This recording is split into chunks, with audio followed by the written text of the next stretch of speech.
Ramsey Khalid Ismael, aka Johnny Somali, is staying in jail. I'm Andrew Esquire, American attorney, who's been covering the Ramsey Khalid Ismael, Johnny Somali saga from beginning to end. And as we had today, the sentencing in what is called the second trial or the appeal, we finally know that Johnny Somali is staying in jail, which is a fantastic thing. Now, let's get right into it and what this means. So the judgment, which came down today, upheld Johnny Somali, Ramsey Khalid Ismael's 6-month sentence. So they had the option to extend it, to go up to the prosecutor's recommended 3 years, or to go with what Johnny Somali wanted, which is zero leniency, to let him out, send him home, get him out of there. Well, they didn't do either one of those things. They just upheld the original judge's ruling of 6 months. The only change was they looked at the law and said, actually, we cannot permanently confiscate his iPhone. So that would actually be illegal. So they actually were able to say, okay, after he's out of jail, when he gets out, when he's going to be deported, then he's going to get back his iPhone eventually. The 3-judge panel rejected explicitly the prosecution's call for that longer sentence or the defense's call for leniency. So they didn't buy either one of the arguments entirely.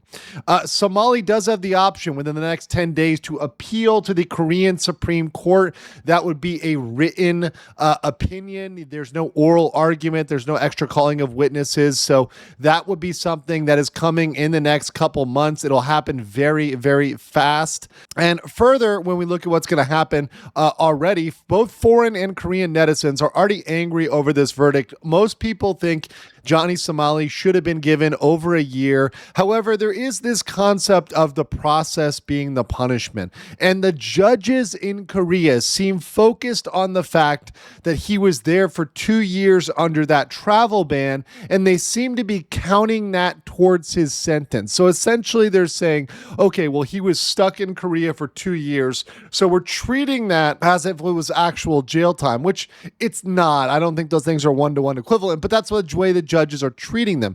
They're saying, hey, that's like 2 years, and therefore we're going to tack on 6 months. So it's sort of like he's been in there 2 years and 6 months. Well, not really. In fact, he was messing around, getting drunk, having shenanigans with Hank. All of that stuff was happening. A lot of it was happening over that 2-year period.